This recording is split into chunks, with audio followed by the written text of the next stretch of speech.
Jadi yang dapat rahim itu sukses akhirat, yang dapat rahman sukses dunia. Berarti kalau ingin sukses dunia akhirat, mesti menjiwai rahman, kasih dan sayangnya Allah. Maka saya heran kok ada orang beragama, apalagi agama yang saya anut sendiri, agama Islam Bapak Ibu mayoritas, setiap hari membaca surat dimulai dengan Bismillahirrahmanirrahim, dengan nama Allah yang penyayang, pengasih, penyayang, pengasih. Tapi kok dia sehari-hari sukanya bertengkar. Assalamualaikum warahmatullahi wabarakatuh. Kaum muslimin muslimat yang dimuliakan Allah, penonton channel Rahasia Islam, bertemu lagi kita pada kesempatan kali ini untuk kembali menyimak dan mendengarkan tausiah yang akan disampaikan oleh Abuya Ar-Rasy Hasyim. Sebelum kita menyimak dan mendengarkan tausiah yang akan disampaikan Abuya Ar-Rasy Hasyim nantinya, tidak lupa marilah kita selalu bersolawat kepada Nabi Muhammad SAW. Semoga di akhirat kelak kita mendapatkan syafaat darinya dan mendapatkan rahmat dari Allah Subhanahu wa Ta'ala. Amin ya Rabbal Alamin. Marilah kita bersama-sama menyimak dan mendengarkan tausiah yang akan disampaikan nanti. Semoga kita dapat mengambil hikmah dan nilai positif dari tausiah yang akan disampaikan oleh Abuya Ar-Rasy Hasyim. Selamat menyaksikan. Yang kita syukuri selalu Allah Ta'ala pencipta yang namanya banyak dan berbeda, dan menciptakan kita juga beda-beda nggak nih? Beda ya, jangankan beda agama, sesama agamanya udah beda karakter ya, betul nggak? Jangankan beda agama, seagamanya beda faham, itu lumayan seru, apalagi beda agama. Tapi bisa lihat pengajian di sini unik. Ini kalau boleh disebut namanya pengajian rahmatan lil alamin. Jadi pengajian universal ya. Insya Allah. Ini nama pengajiannya apa, Bu? Belum ada. Kasih nama Majelis Rahmatan lil Alamin. Apa nama majelisnya? Iya Pak Syamsuddin ya. Majelis apa? Rahmatan lil Alamin itu kasih sayang universal. Kasih sayang universal. Bahasa Arabnya rahmatan lil alamin. Dan juga yang sangat kita cintai, Nabi besar agung, penghulu para nabi, Nabi Muhammad SAW. Yang saya hormati Ibu Nyoman Adi, depannya aja saya sebut ya Bu ya, takut salah nyebut nama belakangnya. Ibu Daniel, Bu Selamat ya, nggak pakai tobing nggak apa-apa ya. Dan pengurus sebelumnya Ibu Agus, Ibu Ahsanul, nah, kali ini pakai nul itu alif lam, mesti disebut belakangnya. Ahsanul Qasasi, Ibu Abdullah Zaini, dan Pak Dwita ya, ternyata orang Jogja ternyata ya. Pak Syamsuddin tahu nggak arti namanya Pak? Insyaallah. Apa Pak namanya? Mataharinya agama. Waduh. Itu kalau matahari fisik, kalau Syamsuddin pelita agama. Ya. Cocoklah jadi ketua Ta'mir, ketua Dharma Wanita Persatuan Sekjen BPK Bunda Nena, dan semua para ketua kelompok dan seluruh pengurus yang berhadir. Semoga Allah rahmati kita semua. Saya nggak biasa baca selamat apa yang terhormat gitu. Tadi ayat yang dibaca surah Al-Imran ya, saya suaranya enak banget, semoga Allah berkahi. Dulu saya pernah mengharamkan musik Bapak Ibu. Lalu tahun berapa saya bangun tidur di kos-kosan, teman saya nyetel lagu Jadi saya tinggal di kos-kosan, itu base campnya musik metal. Udahlah kita mengharamkan musik, yang didengar tiap hari musik metal. Waduh, stresnya bukan main, dan tambah benci dengan musik. Tapi satu kali pagi, sebelum subuh, yang dengerin musik metal itu nyetel salah satu lagu pop anak muda zaman itu yang lagi hit. Saya nggak usah sebut lah ya. Saya mengharamkan secara pemikiran. Tapi perasaan kita kok menikmati, jadi bangun tidur, kok enak ya gitu. Waktu azan di seberang kosan, saya bukan bangun, baru sadar. Yang saya dengarkan kan haram. Tapi kenapa asik ya?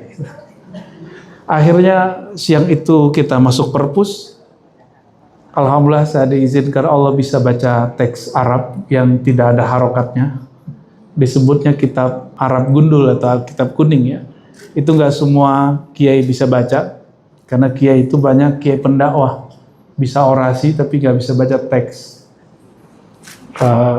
Ini uniknya orang Islam yang klasik. Mereka kitab yang dibaca 14 abad yang lalu itu masih bisa dibaca hari ini dengan teks yang sama tanpa terjemahan. Nah, dan kami diajarkan begitu oleh guru-guru tua. Akhirnya saya carilah kitab-kitab tua itu yang membicarakan tentang musik. Oh, ternyata hukum musik itu beragam. Maksud saya menceritakan ini apa? Jangankan beda agama, satu agamanya perbedaan fahamnya sangat banyak. Sampai hari ini nggak bisa jadi penyanyi. Ya, kenapa? Karena udah keblok. Otak nyanyinya sudah keblok, walaupun sudah nggak mengharamkan musik dan nyanyian. Nah, Bapak Ibu yang karena Allah, saya mengalami perubahan itu beberapa belas tahun yang lalu, dan sampai hari ini saya berpikir ilmu Allah itu luas, ilmu Tuhan itu lebih luas dari langit dan bumi. Dan ayat yang dibaca tadi, A'udzubillahi minasyaitonir rajim, wasari'u ila maghfiratin min rabbikum wa jannatin 'arduha as-samawati wal ardh. Nah, ini yang jadi tema kita untuk mengisi supaya sukses dunia akhirat. Mau sukses nggak? Sukses itu apa? Apa? Banyak duit? Bukan. Sukses itu kita sampai kepada yang dicita-citakan. Cita-citanya udah kesampaian belum? Belum. Cita-citanya apa? Ya, dunia sukses di dunia apa? Apa sukses di dunia? Bahagia. Bahagia itu dengan apa? Beda orang ya. Oke, kalau gitu kita baca surat Fatihah dulu ya, supaya hati kita semua dapat menjawab pertanyaan saya. Ila ruhin Nabi SAW. Al-Fatihah. Bismillahirrahmanirrahim.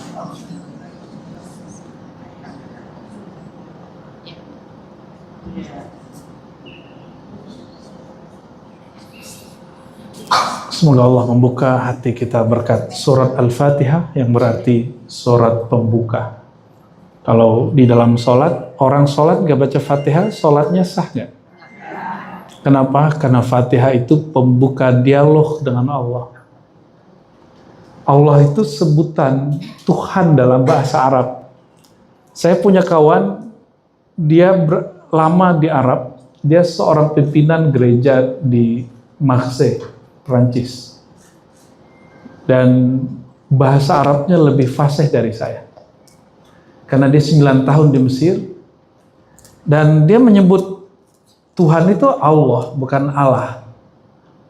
Ya, kalau Allah itu dalam bahasa Arab, itu di belakangnya harus ada i dulu, billah, ilallah. Kalau il-a, bacanya o, ilallah. Bukan o juga, tapi antara a dan u itu Allah. Jadi cara baca Allah sih bukan Allah. Allah. Jadi A tapi cenderung kepada U. A cenderung kepada U, bukan Allah. Tapi Allah. Bacanya A, tapi lidahnya ngarah ke U. Allah. Coba. Sekarang yang sedang dihajar oleh Israel, Beirut, Lebanon, itu pusat Kristiani di Arab. Nah, beberapa kawan kita orang sana, mereka nyebut Allah. Kalau baca Injil itu mirip kayak kakak-kakak tadi yang sholawatan, tapi pakai haleluya gitu. Ya, kita tidak akan mencampur adukan agama, karena lakum dinukum, bagimu agamamu, bagiku agamaku. Ya, dan di sisi Allah yang agama itu disebut agama penyerahan, al-Islam. Maka kita lomba-lomba aja menyerah dirikan kepada Tuhan, kepada Allah. Nanti di akhirat, nanti lihat aja siapa yang diterima ya. Ya, dan gak usah beragama itu, ikuti ayat ini. Ayat ini sangat universal. Wasari'u, ayat berapa tadi? Ayat 133 surat ketiga. Nah, nanti silakan dicek di rumah. Saya punya semua kitab agama di Indonesia, saya punya Bapak Ibu. Mulai dari mushaf lebih dari 20 saya punya. Mushaf Quran dari beberapa macam cetakan. Kalau Injil saya punya 2, karena ada Katolik, ada Protestan, ada Hindu, ada Buddha. Kita punya juga Tao, tapi yang saya belum punya Konghucu. Nanti biar orang Konghucu kalau perlu kirim ke kita lah ya. Kita pengen tahu juga ajaran mereka kayak gimana. Ayat ini universal, kalimatnya wasari'u, bersegeralah kamu semua tanpa terkecuali ila rabbikum, datang kepada penciptamu. Rabb bahasa Arab itu artinya pencipta. Ya. Bersegeralah kamu kepada penciptamu. Dalam bahasa Arab disebut apa? Rabb, Rabbi, Rabbuna. Rabbi Tuhanku, Rabbuna Tuhan kami. Rabbukum Tuhanmu. Bersegeralah kamu kepada penciptamu. Kalau mau pulang kepada Tuhan, kepada Allah, itu dengan apa? Nah, disebutkan di sini wajannatin. Di sisi Allah itu ada surga. Surga itu Bapak Ibu bukan bahasa Arab. Surga itu terjemahan dari Syekh dari Aceh namanya Abdul Rauf Singkili, dari Singkil.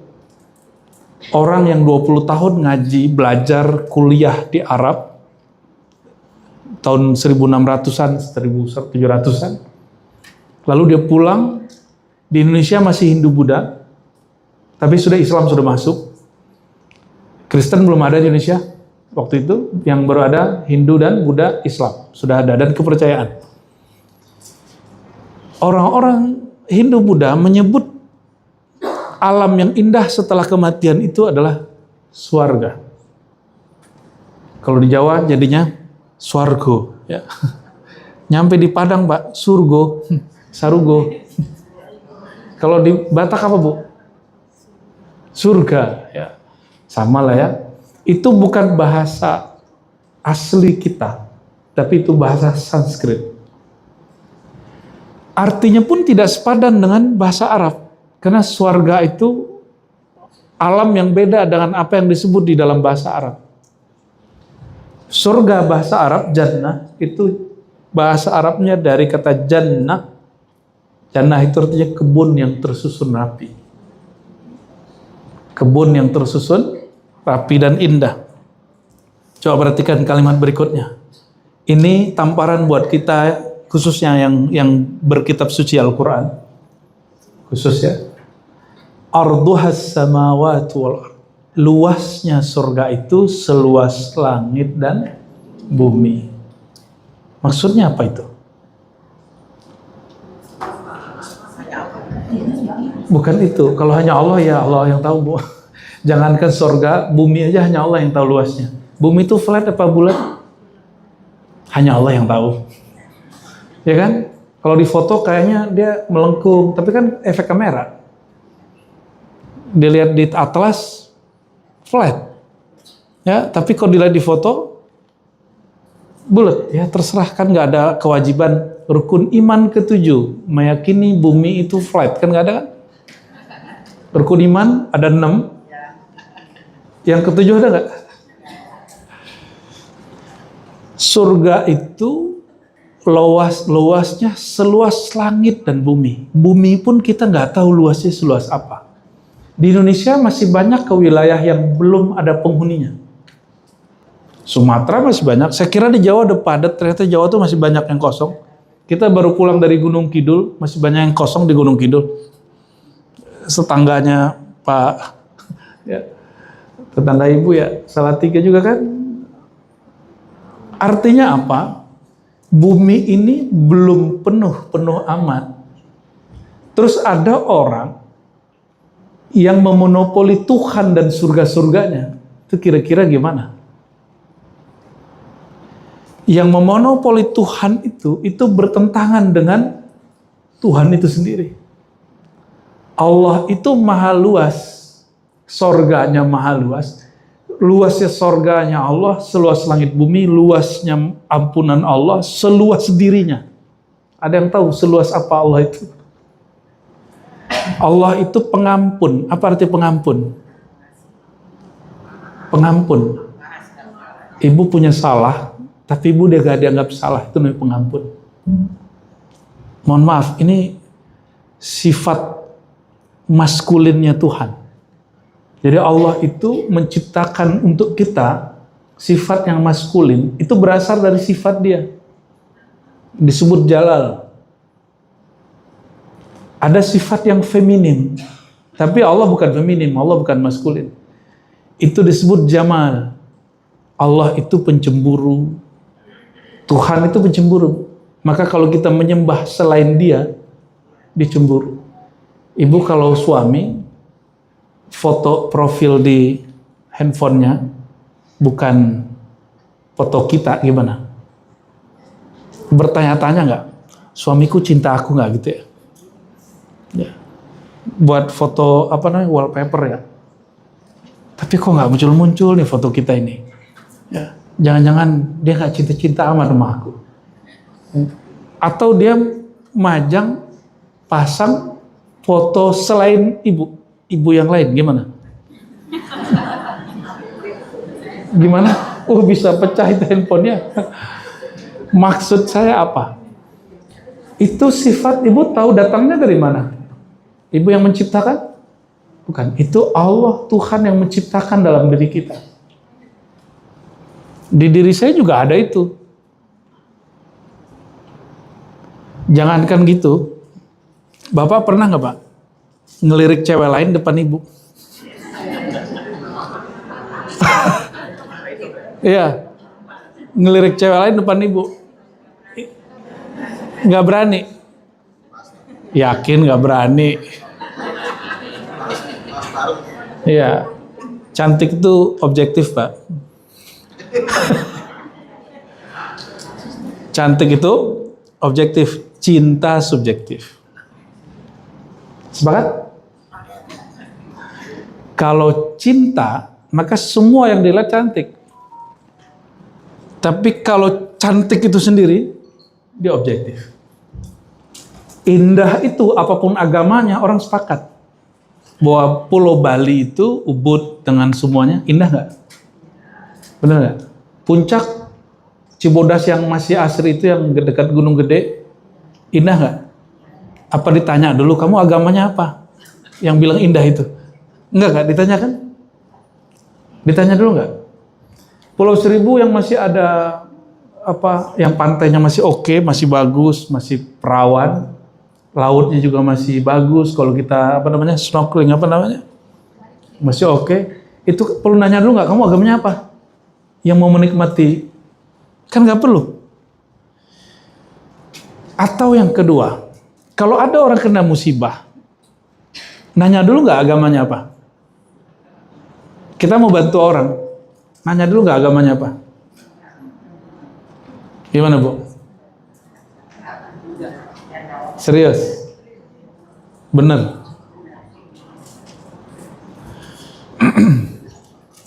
Kali ada yang tabrakan, nanya dulu, kamu agamanya apa? Gitu nggak? Kalau ya kebangetan itu. Maka guru kami namanya Al-Habib Ali Al-Jufri tinggal di Mesir sekarang. Dia dikafirkan oleh saudara sesama muslim karena mengatakan satu hal yang nggak dipahami oleh orang Islam itu sendiri. Apa kalimat dia? Perhatikan bahasa Arabnya. Al-insaniyah qabla tadayyun. Al-insaniyah, insan, itu bahasa Arab, bukan bahasa Indonesia itu. Al-insaniyah, kalau diterjemah ke bahasa Inggris, humanity. Apa terjemahan humanity?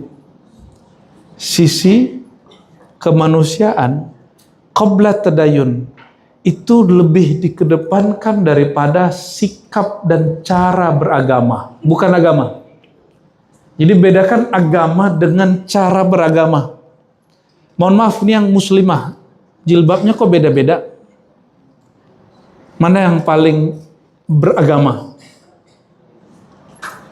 Tergantung dia NU Pak Ikhwani, mana yang paling Islam menurut Allah? PKB, PKS, apanya yang paling Islami? Jilbabnya. Kalau tahlilan kan banyakan PKB. P3, lah P3 sama PKB kan sama aja isinya. Apalagi? Muhammadiyah sama NU, mana yang paling Islami? Apa dulu standarnya? Kan itu. Jadi sikap beragama itu subjektif. Itu usaha kita, pandangan kita. Tapi kalau si agamanya, dia mutlak dari Allah. Agama itu sumbernya satu. Tuhan yang satu. Kalau Tuhannya satu, nggak mungkin agamanya banyak. Tapi sikap beragama itu yang membuat orang hari ini beda-beda agama. Jangankan lintas agama, sesama muslim pun sudah lintas pemahaman. Jangan heran ibu, apa ya, beda faham itu temannya ngomong, kamu mau ngaji kemana? Ke Arazi, Bu Arazi. Ya, nanti temannya ngomong, hati-hati, dia beda faham sama kita. Gitu loh, sama muslim loh itu. Jangan-jangan pengurus sedang digituin ya Bu? Ya, hati-hati, dia itu sesat gitu. Hati-hati, ini orangnya suka ngaji-ngaji ilmu tasawuf. Hati-hati, hati-hati. Jadi suka kecurigaannya tinggi. Curiga dalam agama itu bukan agama, tapi sikap beragama. Agama itu suci, sikap beragama tidak suci. Ini perhatikan. Agama suci, sikap beragama suci nggak? Sikap beragama nggak pernah suci. Di mana munculnya konflik beragama? Ini bukan lintas agama dulu, satu agama dulu nih. Apapun agamanya. Ketika orang yang beragama ini merasa sikap dia itu sesuci agamanya. Maka kalau sikap dia dikritik, dia menganggap orang itu ngeritik yang suci. Paham maksudnya? Nah, jangan sampai itu terjadi pada Bapak Ibu. Ini sebelum ngomong sukses dunia akhirat, harus sukses dulu cara berpikir beragamanya. Sudah oke belum? Jadi kalau ada orang beda paham sama kita, itu agamanya mungkin masih sama. Yang berbeda apa? Ya, coba perhatikan Rasulullah ketika bicara dengan ahli kitab. Ahli kitab itu dua. Ahli kitab itu terjemahan the people of book. Saya nggak tahu terjemahan itu kenapa di Inggris diterjemahkan begitu. Orang-orang yang mendapatkan Alkitab dari langit. Apa kata Nabi? Masih surat ini juga Ali Imran. Ta'alau ila kalimatin sawa'in bainana wa bainakum. Nabi itu tadi saya ngomong ke beliau, ya. Nabi itu plural tapi tidak liberal. Nabi itu plural tapi tidak liberal. Apa makna plural?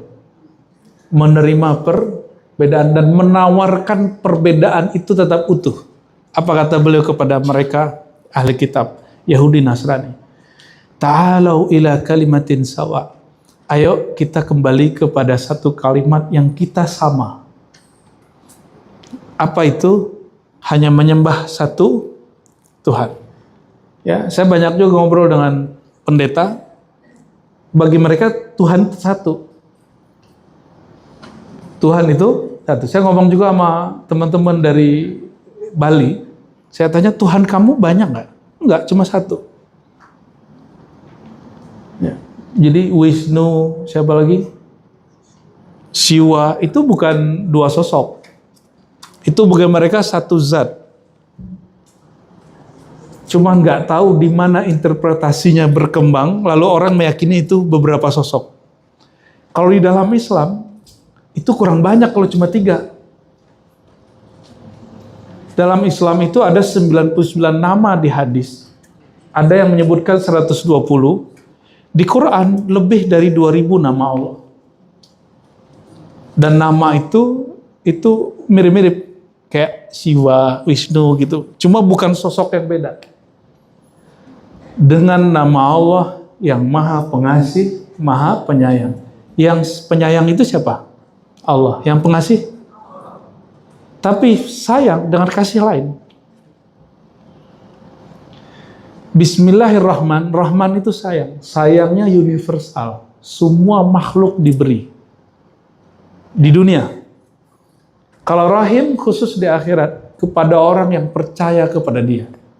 Yang baik-baik yang disebutkan di ayat ini. Ya. Jadi yang dapat rahim itu sukses akhirat, yang dapat rahman sukses dunia. Berarti kalau ingin sukses dunia akhirat, mesti menjiwai rahman, kasih dan sayangnya Allah. Maka saya heran kok ada orang beragama, apalagi agama yang saya anut sendiri, agama Islam Bapak Ibu mayoritas, setiap hari membaca surat dimulai dengan Bismillahirrahmanirrahim, dengan nama Allah yang penyayang, pengasih, penyayang, pengasih. Tapi kok dia sehari-hari sukanya bertengkar? Apa masalahnya? Benar nggak Bu? Orang Islam paling senang hari ini konflik? Karena mayoritas di Indonesia orang Islam yang konflik pasti orang. Kalau di Amerika yang konflik siapa? Orang Kristen. Di Jerman Protestan. Yang konflik di Jerman itu siapa? Ya, yang konflik di Rusia orang komunis, sesama komunis. Yang konflik di Cina sesama komunis. Jadi jangan ngomong gini. No, lihat no, ya. Yang korupsi di Indonesia siapa? Muslim. Ya. Yang maksiat di Indonesia siapa? Muslim. Yang dibarbar siapa? Muslim. Nggak begitu logikanya. Ya. Nggak begitu logikanya. Bedakan orang beragama dengan agama itu. Orang Islam dengan Islam beda. Islam di sisi Allah. Kalau orang Islam belum tentu di sisi Allah. Kok beda? Orang Islam di Arab hidungnya mancung apa pesek?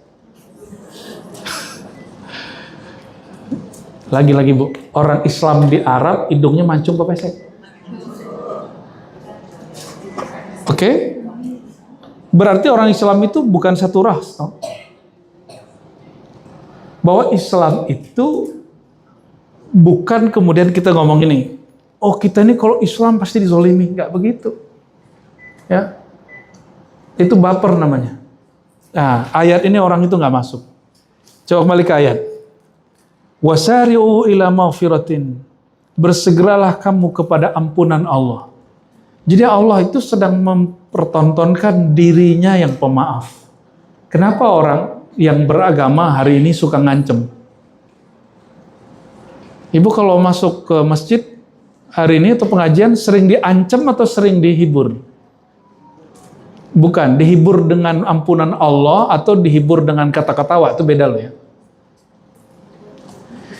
Kalau ingat Allah itu ingatnya ancaman, neraka, atau ingatnya diampuni. Sejak kapan? Ya, dulu waktu disuruh sholat sama orang tua gimana kalau nggak sholat? Wah, kalau kamu ntar masuk neraka loh. Begitu nggak? Jadi kita itu sholat bukan karena sadar ingin mendekat kepada Allah, tapi karena diancam. Betul nggak?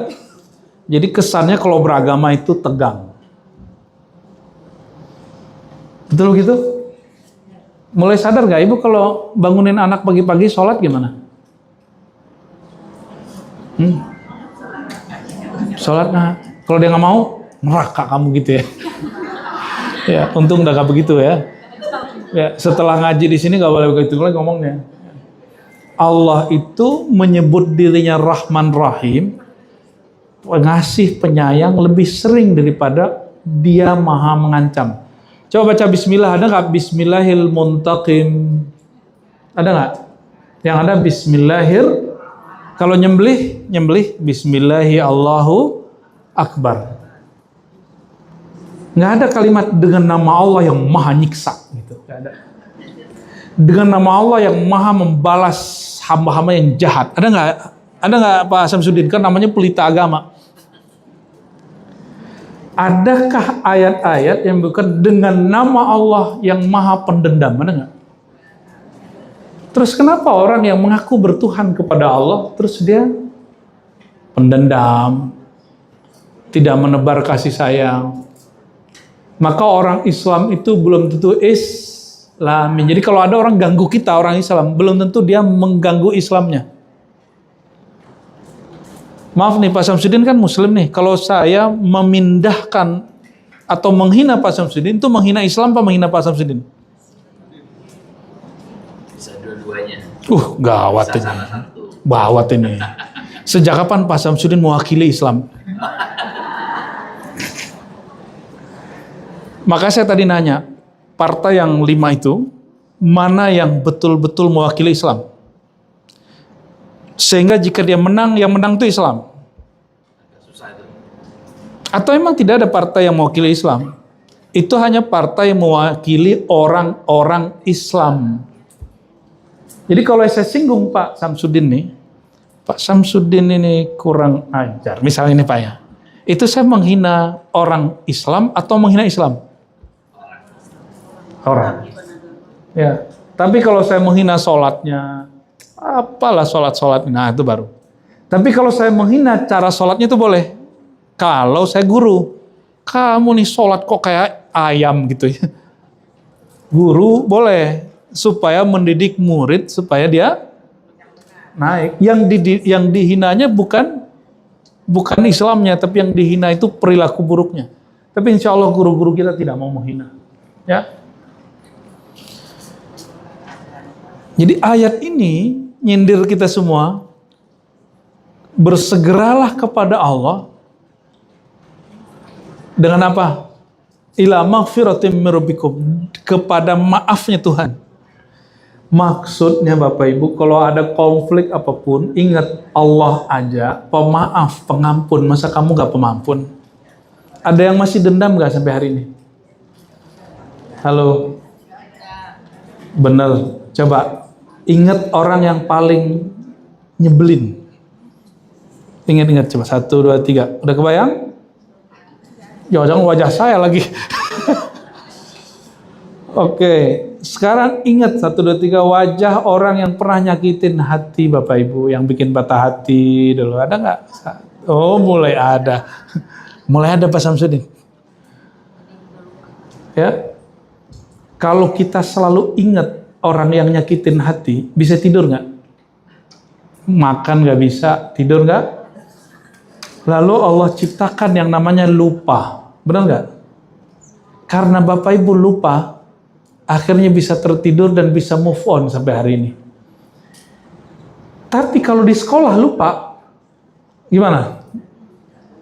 Kalau kerja lupa, ternyata lupa itu tidak selalu jelek, tapi ada jeleknya. Kalau Bapak Ibu lupa sama istri, sama suami sendiri.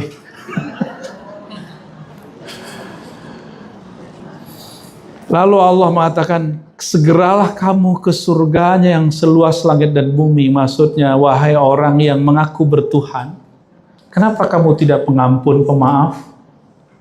Kenapa kamu hatinya tidak seluas langit dan bumi? Padahal surgaku seluas langit dan saya berharap berdoa nih setelah ini Bapak Ibu, hatinya seluas langit dan bumi. Di bumi itu agamanya banyak gak? Rasnya banyak. Betul, banyak pohon. Ya benar, banyak karakter orang. Dan bumi nampung. Bumi siap nampung gak? Lebih mulia api, air, udara, tanah. Mana yang lebih hebat? Mana yang lebih hebat? Api, air, tanah, udara. Mana yang lebih hebat? Air. Nah, Pak, yang 4 ini. Kan mau jadi avatar kan? Mana yang lebih hebat? Air. Air bisa tumbuh nggak? Makanya Nabi Adam itu diciptakan dari tanah. Air itu pelengkapnya, udara itu pelengkapnya, api itu pelengkapnya. Ini hari ini kita pakai energi api. Ini pakai api nih Bu, listrik. Tapi nggak mungkin dong saya mengambil api begini kan nggak mungkin. Tapi apinya diolah dulu. Itu hebatnya tanah. Tanah itu bisa menumbuhkan. Api bisa menumbuhkan atau menghancurkan. Oke, udara, angin bisa bikin puting beliung. Maka dari semua unsur yang 4 tadi, mana yang paling bisa membuat regenerasi? Tapi tanah itu diinjak nggak Bu? Halo? Ibu-ibu ini dari tanah apa dari api? Ya. Tanda ibu-ibu dari tanah, mohon maaf. Ibu ini punya rahasia rahim Allah. Sehingga regenerasi alam semesta itu sentralnya pada ibu-ibu ini. Walaupun sekolah beliau S2, S3, itu nggak bisa Bu. Laki-laki ini nggak bisa ngelahirin. Yang bisa cuma buang air doang nih. Tapi ibu-ibu ini punya satu rahasia dalam diri yang disebut rahim. Rahim itu tempat kasih sayang Allah. Maka ibu-ibu ini lebih mau berkorban nyawanya daripada bapak-bapak kalau urusan anak. Benar nggak? Nah, saya nggak punya itu Bu. Dan rahim itu ada agamanya nggak? Nggak ada. Rahim itu kasih sayang Allah dan dia universal. Dia nggak ada KTP-nya. Nggak ada KTP-nya itu. Ibu, rahimnya ada KTP-nya nggak Bu? KTP rahim Islam gitu ada nggak? Itu yang disebut di dalam hadis Nabi, setiap kamu terlahir dalam keadaan fitrah. Nggak ada KTP-nya, nggak ada status agamanya, nggak ada. Bersih. Lalu orang tuanya lah yang memberikan status kepadanya. Maksud saya Bapak Ibu, mulailah beragama, tidak lagi ngikut-ngikut Bapak. Orang tua. Mulailah bertuhan dengan pencarian diri sendiri. Bukan ngikut-ngikut orang tua.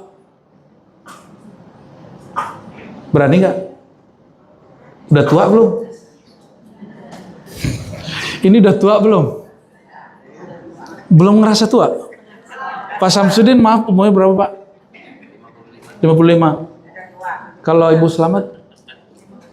54. Kok lebih tua Pak Samsudin bukannya? Ya, karena nggak pakai skincare. Kita cowok-cowok kan nggak pakai begitu Pak ya.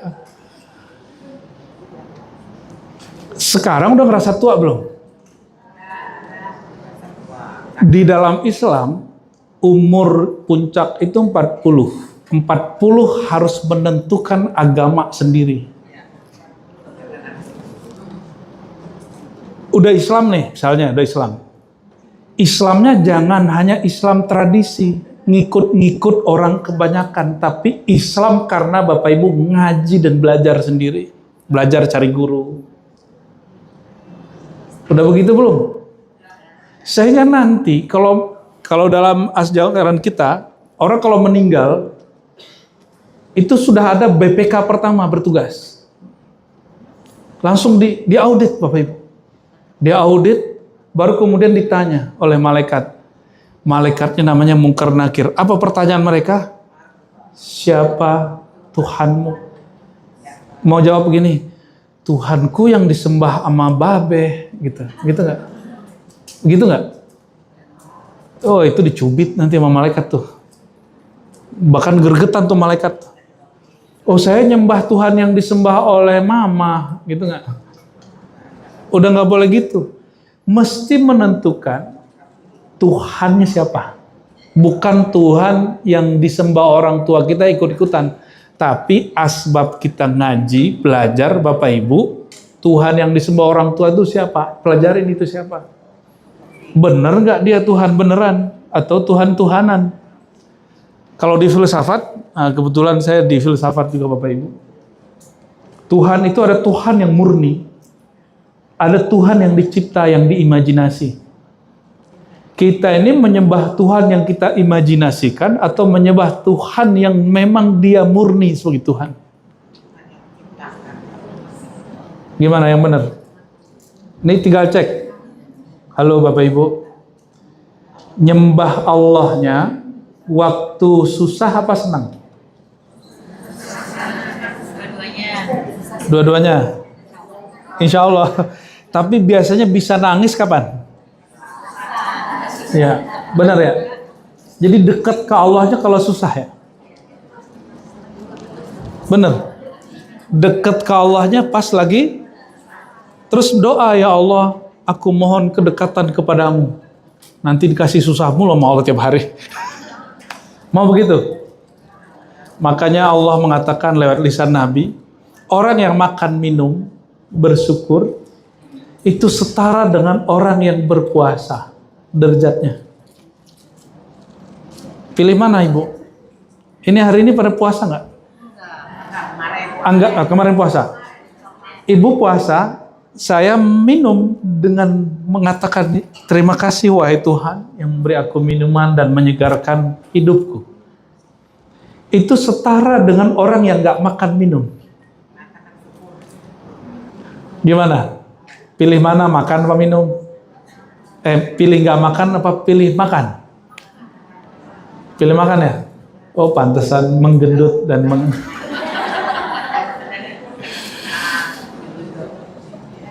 Oke, kembali ke ayat. Sorga Allah seluas langit dan bumi. Bumi Allah itu memuat semua agama, semua mazhab, semua aliran.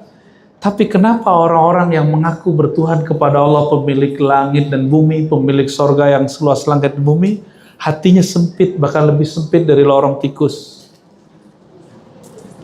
Ini yang jadi pertanyaan saya sudah lama. Kok semakin beragama, dia semakin sempit? Kita ini sesat, nggak perlu setan, Bu. Maka bulan puasa masih ada maksiat nggak? Padahal setannya lagi dibelenggu. Setan itu mengalir di pembuluh darah. Setiap kali orang puasa, maka setannya langsung keikat. Jadi di mana setan mengalir? Dan setan itu dua jenis. Ada dari klan jin, ada dari klan manusia. Hati-hati punya teman, jangan sampai temannya teman setan. Apa sifat setan? Kebalikan dari sifat orang yang sukses dunia akhirat. Di ayat ini disebutkan uiddatil muttaqin. Sorga yang seluas langit bumi itu disediakan, dijanjikan untuk orang yang muttaqin. Muttaqin bahasa Arab artinya orang yang menjaga hatinya. Ya. Kalau terjemahan Kemenak, Kementerian Agama, orang yang bertakwa. Anak-anak hari ini mengira takwa itu pakaian, baju takwa hari Jumat. Ibu-ibu lagi pakai baju takwa ya? Enggak. Itu bukan baju takwa. Takwa itu di kolbu. Apa kata Nabi? At-taqwa hahuna. Takwa itu di dalam kolbumu. Di dalam hatimu. Apa arti takwa? Menjaga pandangan Allah kepada kita, itu takwa. Ini pada pernah sekolah semua kan? Kalau guru kita di sekolah lagi merhatiin kita, semuanya pada menampilkan kebaikan nggak? Ya, bener ya? Tapi perasaannya tegang dan takut. Betul? Sekarang Bapak Ibu dari jauh diintip, dilihat oleh orang yang Ibu suka.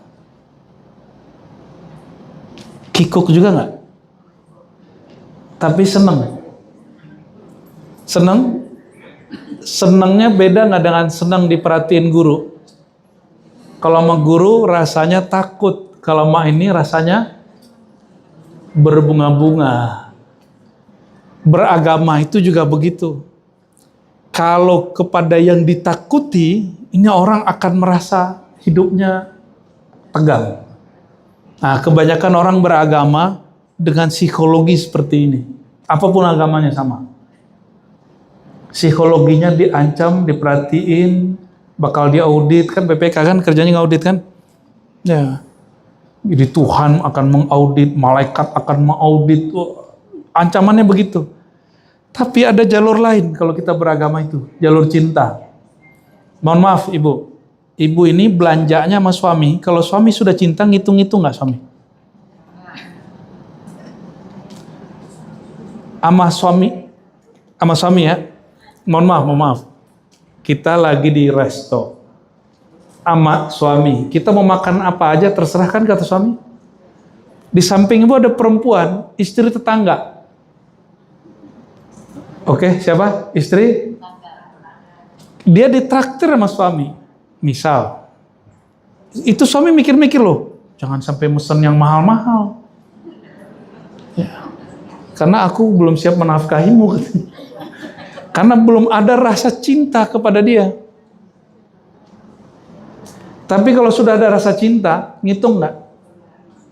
Ibu mau nggak dihisap nanti, nggak diaudit BPK akhirat? Mau? Kalau BPK dunia hanya mengaudit, kalau ini lembaga-lembaga negara ya. Kalau BPK akhirat, semua orang yang tinggal di dunia akan diaudit. Apapun jabatannya. Suami, istri, anak, diaudit semua. Mau nggak diaudit nggak? Mau. Gimana caranya? Seperti ibu sama suami. Itu hubungannya apa? Cinta atau transaksi? Kontrak. Maka beda kan kawin kontrak sama kawin beneran?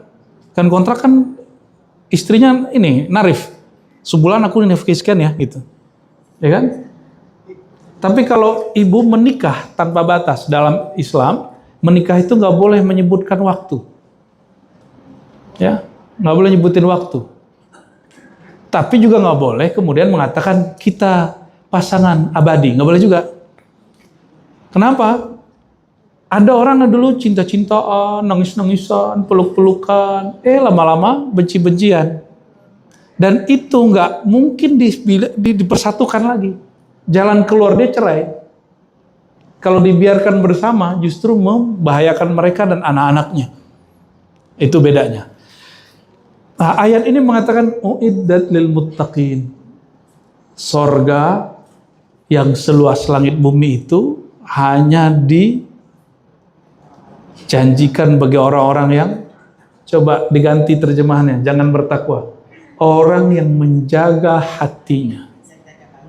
Ya, yang menjaga kolbunya. Berarti sorga itu untuk orang yang beramal dengan Oke. Jadi Bapak Ibu kalau banyak sholat, banyak zikir, kalau kolbunya nggak ikut, masuk sorga nggak? Maka ada ayat, celaka bagi orang yang sholat tapi nggak pakai kolbunya. Wal asri, orang itu bukan itu, ayatnya surat Al-Maun. Fawailul lil, bukan mutakin Bu, fawailul lil musallin. Celaka bagi orang yang musallin, itu yang merasa dirinya ahli sholat. Nih perhatiin. Ibu pada sholat tadi pagi, tapi lupakan, anggap kita nggak sholat. Karena kalau kita merasa diri kita sholat, kita akan mandang orang, itu orangnya najis. Nggak sholat tuh, orang munafik tuh. Dan ciri-ciri orang yang diterima amalannya, dia beramal dan tidak merasa beramal. Ciri-ciri orang ditolak amalannya, ditolak kerjanya oleh Allah, karyanya oleh Allah ditolak, dia kerjanya sedikit tapi ingin diperhatikan dan dianggap berjasa. Saya yakin di sini juga sama. Ya, ciri-ciri orang paling berprestasi di negara ini, di lembaga ini, orang yang banyak karya dan dia tidak merasa jumawa, tapi dia merasa ini kerja bersama. Benar nggak? Itu pasti disenangi semua orang. Mohon maaf Ibu pengurus, ciptakan mazhab keluarga.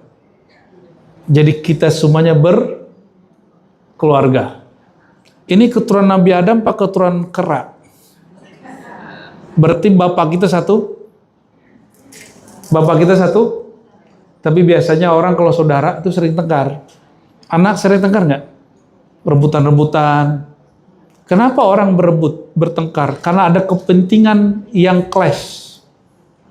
Dia punya kepentingan yang sama dan ingin memiliki di saat yang sama. Ya, toleransinya kurang.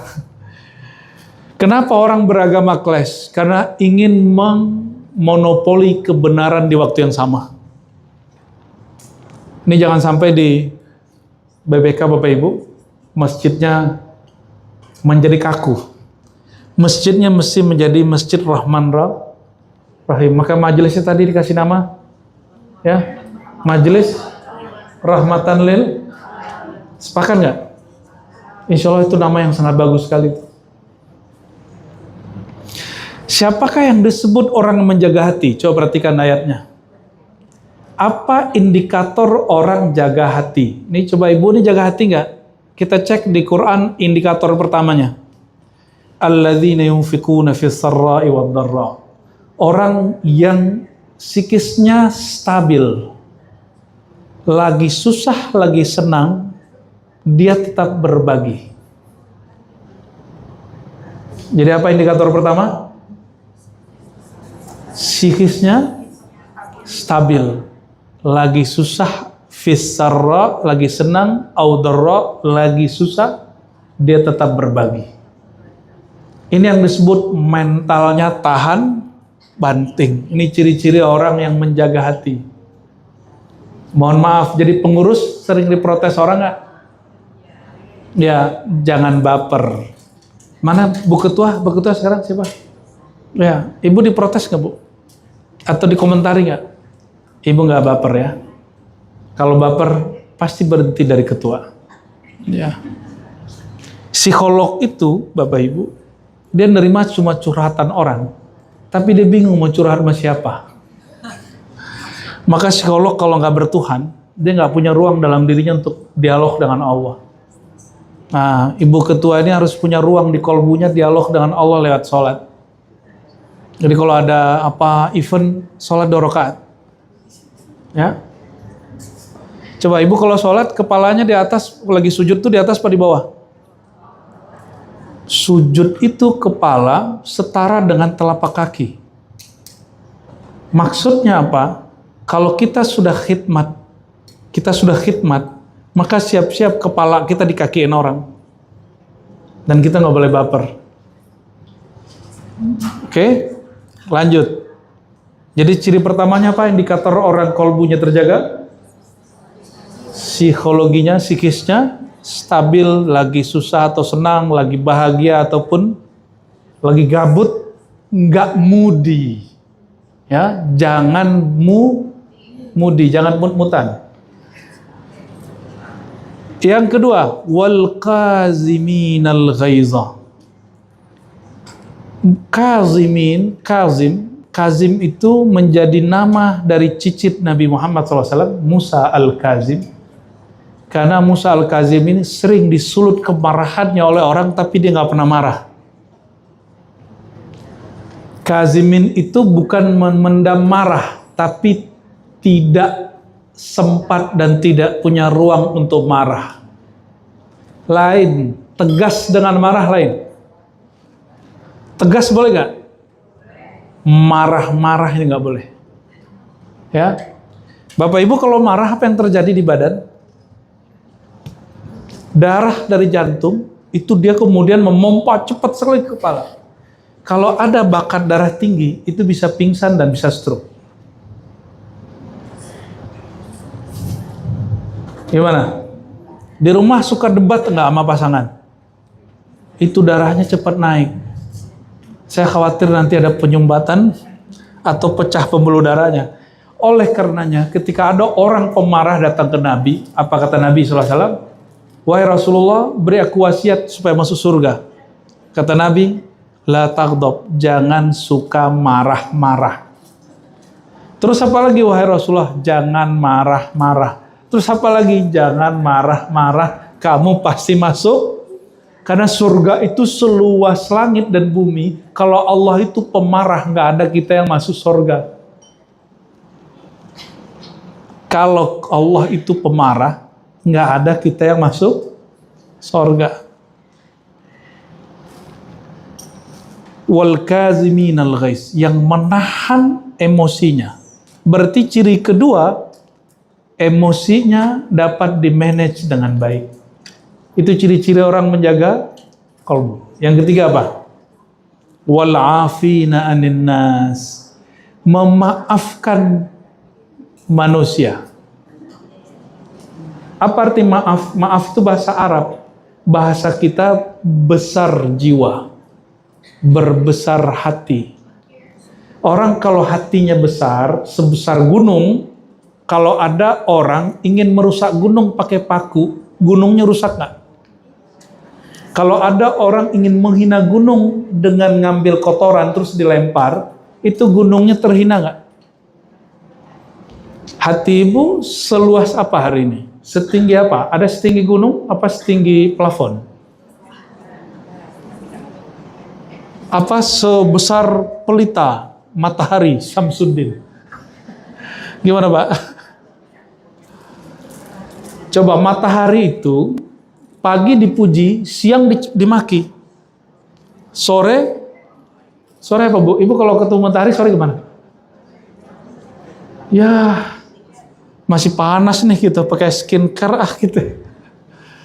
Kalau malam dirindui. Tapi matahari pernah gak kesal sama kita? Ya, walaupun dia dimaki-maki siang hari, dia besok pagi masih terbit lagi. Nah, itu yang disebut afina anin nas. Dia tetap berbuat baik dan memaafkan orang. Jadi memaafkan itu beda dengan minta maaf. Loh, perhatikan. Ini agak kenceng saya ngomongnya. Minta maaf beda dengan memberi maaf. Ayat ini mengajarkan memberi maaf, bukan minta. Jika memberi maaf wajib, minta maaf lebih. Jadi hatinya mesti lapang sama orang. Jangan tersinggungan. Ibu ngomong, nggak diperhatiin, ibu harus legowo gitu maksudnya. Ya, kayak saya sekarang nih. Saya ngomong, ibu main handphone, saya nggak boleh marah. Iya, nggak apa-apa. Wal afina anin nas. Ibu kan nggak pernah jadi penceramah aja, jadi nggak tahu psikisnya. Berat psikis jadi penceramah itu. Harus menarik perhatian orang tuh butuh energi yang kuat sekali. Ya, kadang-kadang kalau di masjid di kampung ibu, mic-nya baru di setel pas kita ngajar. Itu nggak boleh sewot sama sekali. Kan kita harusnya sewot nih, kita lagi ngajar nih, itu di setel-setel nih lagi ngajar. Kalau ini kan aman nih ya, dari tadi nggak ada setelan kan?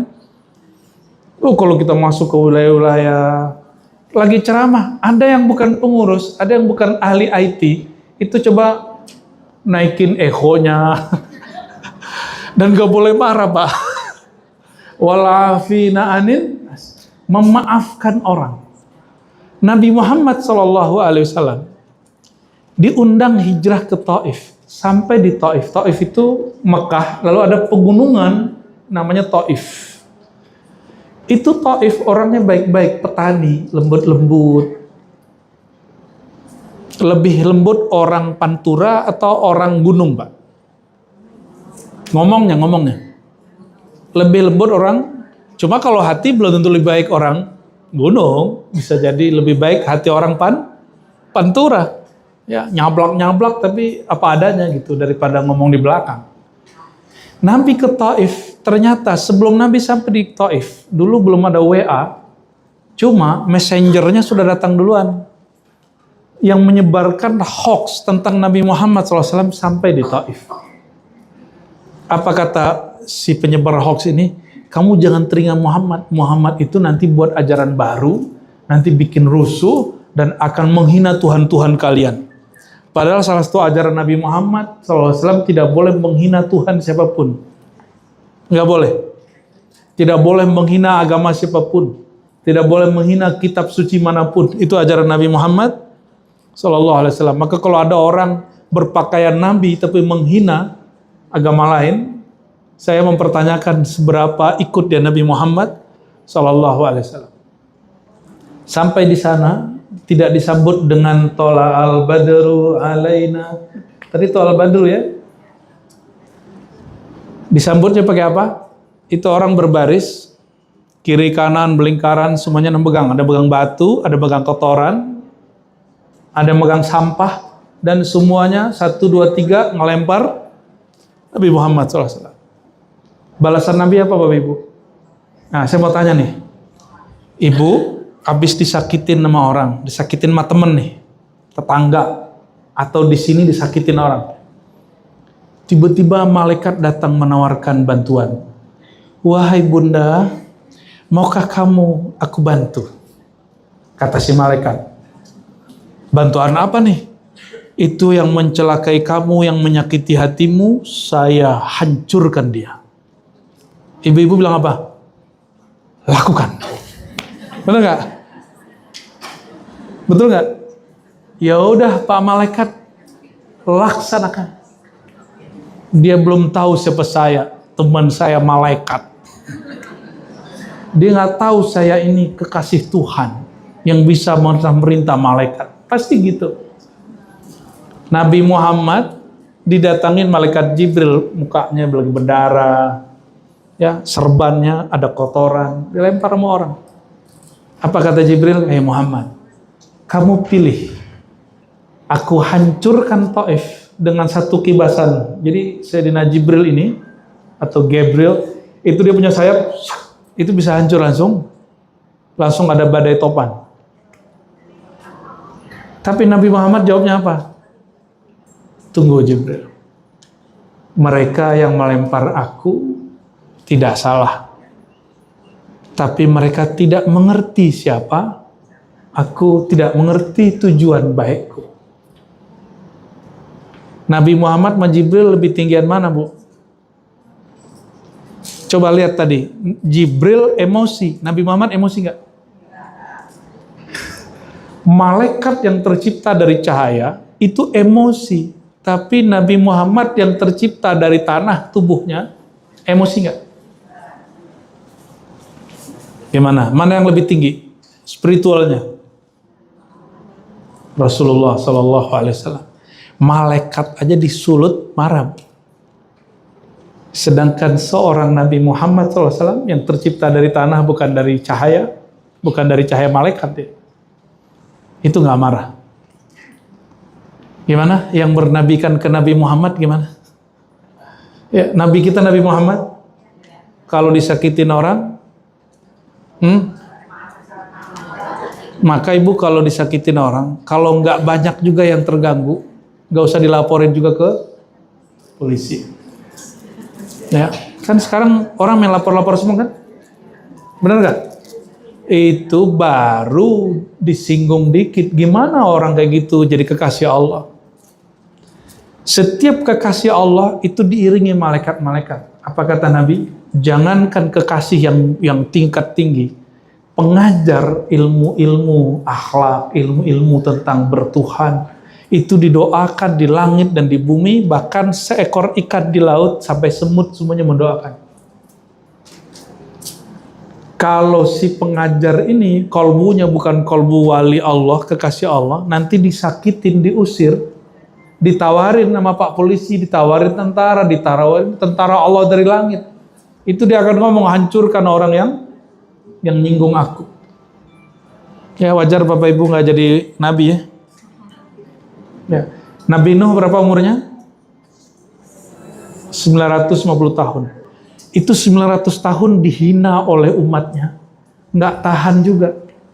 Maka beliau berdoa, ya Allah, umatku ini kurang ajar.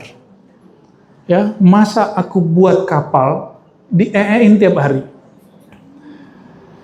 Ya udah ya Allah, kalau mereka punya anak pasti anaknya nakal semua, kafir semua. Hancurkan mereka sehancur-hancurnya. Itu umur beliau 900-an tahun. Beliau nggak sabar setelah 900 tahun, wajar toh?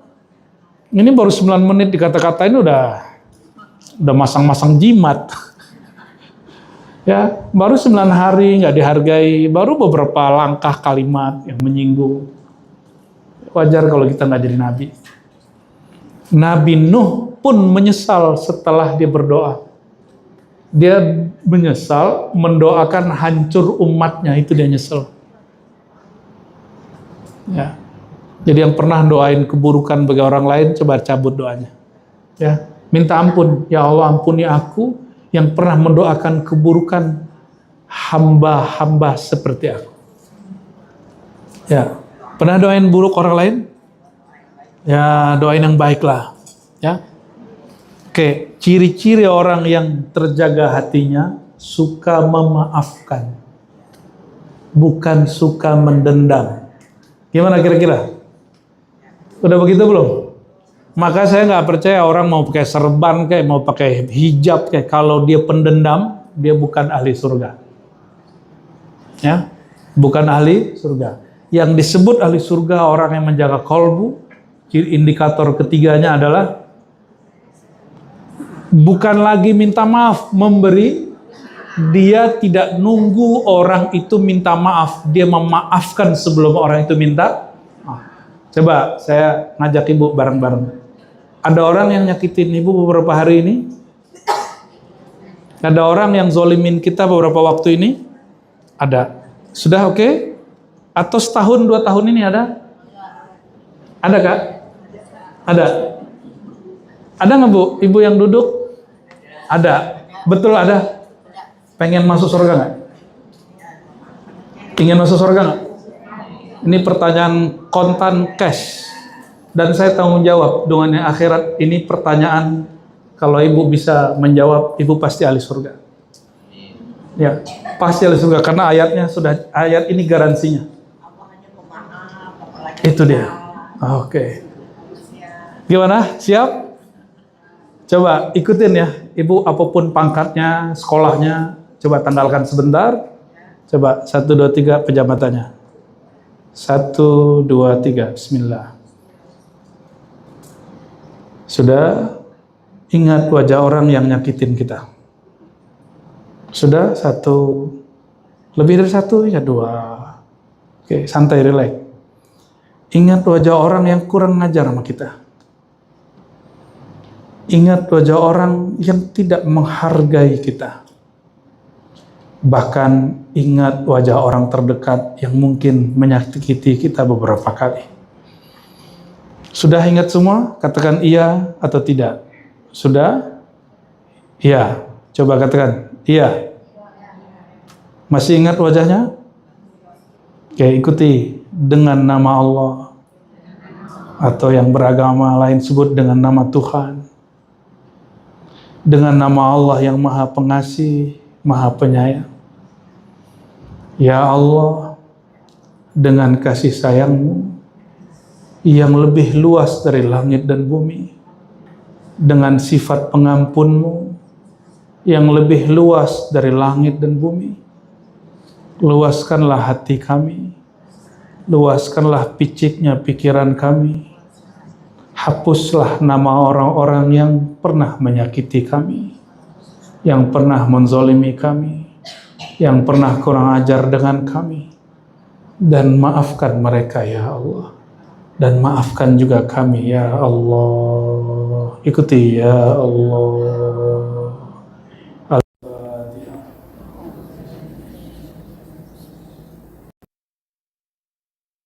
Shiratal ladzina an'amta 'alaihim waladdallin.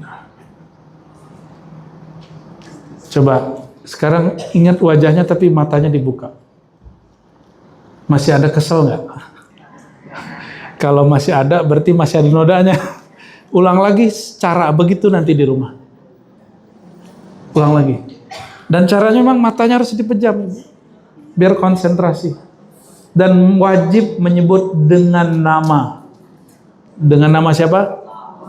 Kenapa? Yang maha luas kasih sayangnya Allah. Maka kita malu yang maha luas sayangnya disakiti tiap hari, dia kasih rezeki tiap hari, tapi orang durhaka kepadanya tiap hari, dia tetap memberi. Ya, itu kalau saya teruskan Bapak Ibu dengan sholawat, dengan zikir itu nangis semua. Cuma karena ini bukan lagi training, bukan lagi motivasi, ini cuma hadiah dari kami untuk memanage wal'afina anin nas supaya dapat satu sifat ahli surga. Dan lakukan ini sampai mati. Hadis terakhir yang saya baca sebelum selesai.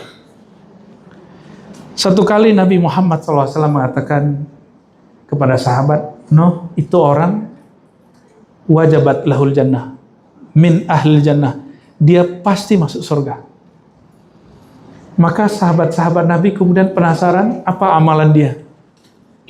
Ibnu Umar nginep 3 hari di situ dan dia tidak menyaksikan orang ini banyak sholat, banyak zikir, banyak sedekah, enggak.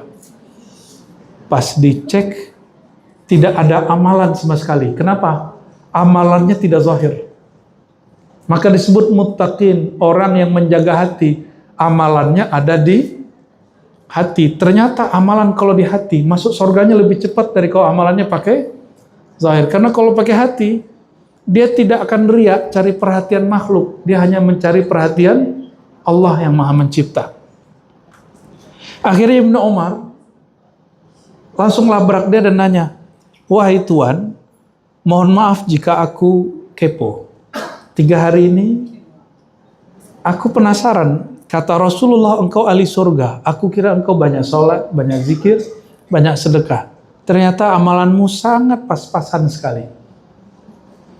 Kira-kira apa yang membuat kamu disebut Rasulullah SAW ahli surga?" Apa jawaban dia? "Wahai saudaraku, aku tidak banyak amal. Cuma jika aku hendak tidur, siapapun yang terbayang di pikiranku, di hatiku, zalim, menyakiti, musuh, itu semua aku hapus." Jadi amalan tadi bukan amalan saya, itu amalan ahli surga yang namanya sampai hari ini sudah tertulis di surga. Dan siapapun yang mengamalkan ini, sebelum tidur, saya pastikan bangun tidurnya seger. Pernah tertidur lagi patah hati, bangun tidurnya pasti sakit-sakit badannya. Ya. Atau habis nonton film yang menyedihkan, tertidur, bangun tidur pasti badannya pegel-pegel, Bu. Jadi usahakan sebelum tidur, netralkan semua pikiran. Dan katakan, "Ya Allah, aku tidak banyak sholat, tidak banyak zakat, tidak banyak beramal, bahkan mungkin ke pasanganku kurang berbakti, ke anakku kurang baik, ke tetangga kurang baik. Tapi ya Allah, aku ingin membuang semua kebencian di hati." Itu aja. Dan ibu tidur tanpa ada kebencian di hati. Bisa tidur malam hari ini dengan cara begitu? Pengen jadi ahli surga? Lakukan. Saya yakin yang pertama kedua nggak ada yang sanggup. Tapi yang ketiga ini masa nggak sanggup? Modalnya nggak pakai duit. Kalau yang pertama, dia berbagi susah atau senang. Yang kedua, emosinya dapat dia manage. Ya, ini kayaknya Bapak Ibu, ini pemarah semua ini wajahnya ini ya. Ya, baperan nih orang. Nggak sanggup yang satu kedua, minimal yang ketiga. Ya, ibu boleh pemarah, ngamuk, kemalaki, nggak apa-apa. Tapi nanti memaafkan dia lebih dulu dari dia memaafkan kita. Jadi kalau nanti dia minta maafin deh, jawab, "Sebelum kamu minta maaf, aku sudah maafkan." Enggak ya, bener.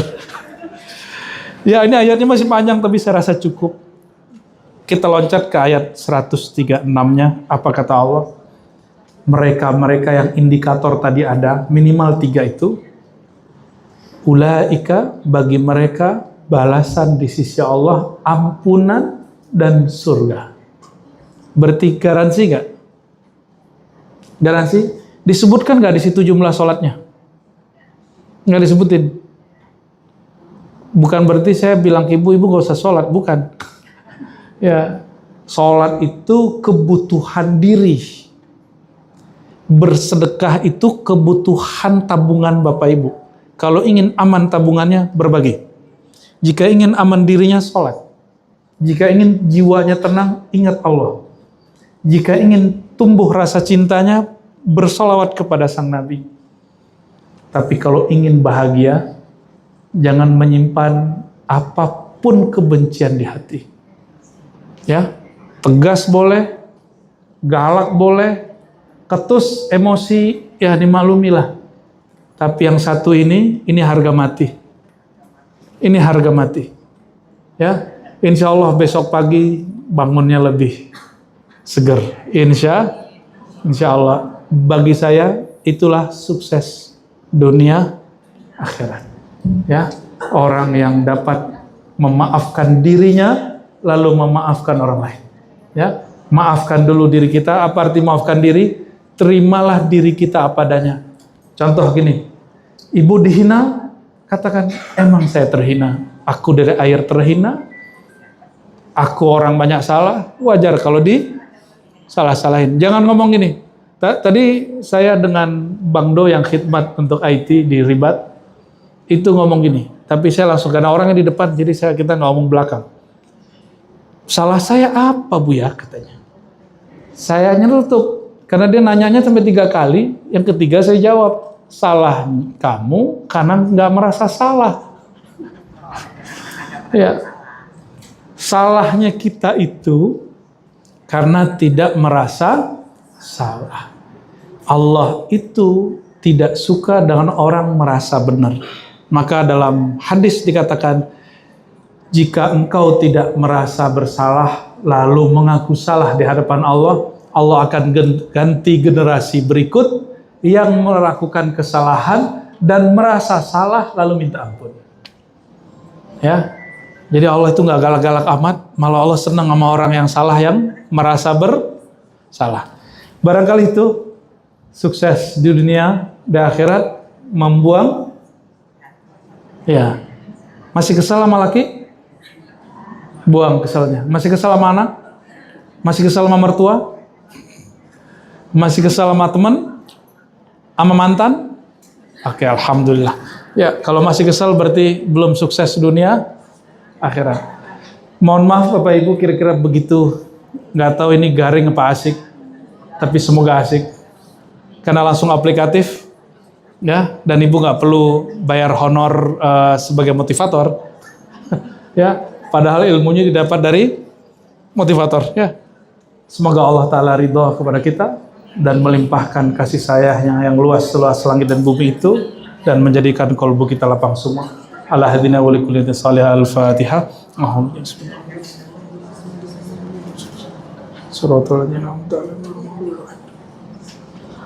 Barangkali itu dari kami, mohon maaf salah kurangnya, dan kalau Ibu ada salah, saya sudah maafkan lebih dahulu. Assalamualaikum warahmatullahi wabarakatuh. Baiklah, telah kita saksikan tadi secara bersama-sama tausiah yang telah disampaikan oleh Abu Ya Ar-Rasyid Hasim. Semoga bagi kita yang mendengarkan dan bagi Abu Ya Ar-Rasyid Hasim yang menyampaikan, sama-sama mendapatkan pahala dari Allah Subhanahu wa Ta'ala. Semoga apa yang telah kita dengarkan dan kita simak bersama-sama tadi dapat menambah ilmu pengetahuan kita dan semakin mendekatkan diri kita kepada Allah Subhanahu wa Ta'ala. Amin ya rabbal alamin. Dari tausiah yang telah disampaikan oleh Abu Ya Ar-Rasyid Hasim tadi, dapat kita ambil kesimpulan dan juga ilmunya, bahwasanya jangan sampai kita terlena oleh kenikmatan dunia hingga sampai meninggalkan kewajiban kita dan meninggalkan perintah dari Allah Subhanahu wa Ta'ala.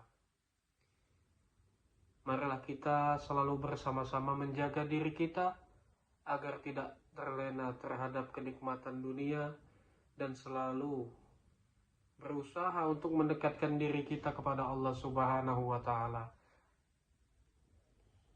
Semoga kita termasuk umatnya yang selalu mendapatkan syafaat dari Rasulullah Sallallahu Alaihi Wasallam dan juga selalu mendapatkan hidayah serta rahmat dari Allah Subhanahu wa Ta'ala.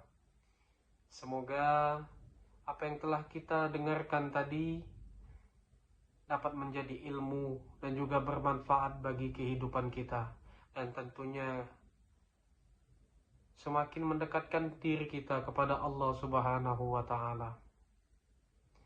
Sekali lagi kami ucapkan terima kasih yang sebesar-besarnya bagi penonton yang telah mensupport channel Rahasia Islam ini dengan mensubscribe, like, dan share. Karena dengan bantuan dan support penonton sekalian, kami semakin bersemangat untuk selalu menyebarkan konten-konten yang insya Allah akan memberikan ilmu serta manfaat bagi kita semua. Sekali lagi kami mohon apabila konten kami memberikan manfaat dan juga ilmu serta nilai-nilai positif, mohon bantuannya untuk subscribe, like, dan share, karena dengan melakukannya kita sama-sama telah menyebarkan kebaikan untuk sesama umat manusia.